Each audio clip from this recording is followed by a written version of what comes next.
दोस्तों आपका बहुत बहुत स्वागत है। आइए दोस्तों, आज हम लोग देखते हैं भारत की यौन राज्य, यौन राज्य से संबंधित जो भी इम्पोर्टेंट प्रश्न है उन्हीं प्रश्नों को देखते हैं। तो चलिए शुरू करते हैं। इससे संबंधित पहला प्रश्न है कि भारत पर आक्रमण करने वाले विदेशी आक्रमणकारियों का क्रम है। तो क्रम कौन से हैं? तो सबसे पहले हिंद यूनानी, उसके बाद शक, उसके बाद पल्लव, उसके बाद कुषाण। यानी भारत पर आक्रमण करने वाले का जो क्रम है वह सबसे पहले हिंद यूनानी, उसके बाद शक, उसके बाद पल्लव, उसके बाद कुषाण। चलिए आगे देखते हैं। भारत पर सबसे पहले आक्रमण करने वाले बैक्टीरिया हिंद यूनानी या बैक्टीरियाई यूनानी के शासक था। कौन था दोस्तों? तो डेमेट्रियस था। डेमेट्रियस जो था वह प्रथम शासक था। हिंद यूनानी का प्रथम शासक था। चलिए, हिंद यूनानी शासकों में सबसे अधिक विख्यात हुआ कौन हुआ? तो इसमें सबसे अधिक विख्यात जो हुआ वह हुआ मिनांडर। कौन हुआ दोस्तों? मिनांडर, जिसका काल जो था 165 से 145 ईसा पूर्व माना जाता है। चलिए आगे देखते हैं। मिनांडर ने किससे बौद्ध धर्म की दीक्षा ली थी? किससे ली थी? तो नागसेन से। किससे दोस्तों? नागसेन से। चलिए आगे देखते हैं। मिनांडर के प्रश्न एवं नागसेन द्वारा दिए गए उत्तर एक पुस्तक के रूप में संग्रहित है, जिसका क्या नाम है दोस्तों? तो मिलिंद पन्हो, अर्थात मिलिंद के प्रश्न या मिलिंद प्रश्न।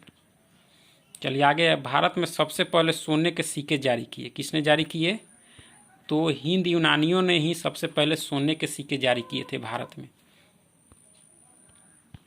आगे हिंद यूनानी शासकों ने भारत के पश्चिमोत्तर सीमा प्रांत में यूनान की प्राचीन कला चलाई, जिसे कहते हैं, क्या कहते हैं दोस्तों? कौन आर्ट? तो हेलेनिस्टिक आर्ट कहते हैं, या भारत में गांधार कला इसका उत्तम उदाहरण है। चलिए आगे देखते हैं। शक, यानी हिंद यूनानी के बाद भारत में कौन आए? तो शक आए। भारत में हिंद यूनानियों के बाद कौन आए? तो शक आए। कौन आए दोस्तों? शक। शकों की शाखाएं थी, कितनी थी? 5। कितनी थी दोस्तों? शकों की शाखाएं कितनी थी? 5, जो हर शाखा की राजधानी भारत और अफगानिस्तान में अलग अलग भागों में थी। चलिए आगे देखते हैं। प्रथम शक राजा था। कौन था दोस्तों? तो मो था। कौन था? मो। शक मूलतः के निवासी थे, यानी कहाँ के निवासी माने जाते थे? तो मध्य एशिया। कहाँ के दोस्तों? मध्य एशिया के। आइए, विक्रमादित्य एक लोकप्रिय उपाधि कब से बना दोस्तों? तो यह जो बना कि शकों पर विजय के उपलक्ष्य में 55 ईसा पूर्व में एक नया संवत विक्रम संवत के नाम से प्रारंभ हुआ। उसी समय से विक्रमादित्य एक लोकप्रिय उपाधि बन गया। शकों का सबसे प्रतापी शासक था। कौन था दोस्तों? तो रुद्रदामन प्रथम था। कौन था? रुद्रदामन प्रथम, जिसका काल जो था 130 से 750 ईसा ईस्वी था। किसका? रुद्रदामन प्रथम का।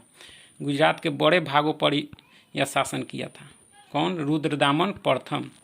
चलिए आगे देखते हैं। सबसे पहले विशुद्ध संस्कृत भाषा में लंबा अभिलेख, गिरनार अभिलेख किसने जारी किया था? किसने किया था दोस्तों? तो रुद्रदामन प्रथम ने। किसने? रुद्रदामन प्रथम ने ही। गिरनार अभिलेख का जो संबंध है वह किससे है? रुद्रदामन प्रथम से है। चलिए आगे देखते हैं। भारत में शक राजा अपने को क्या कहते थे? तो क्षत्रप कहते थे। क्या कहते थे? क्षत्रप।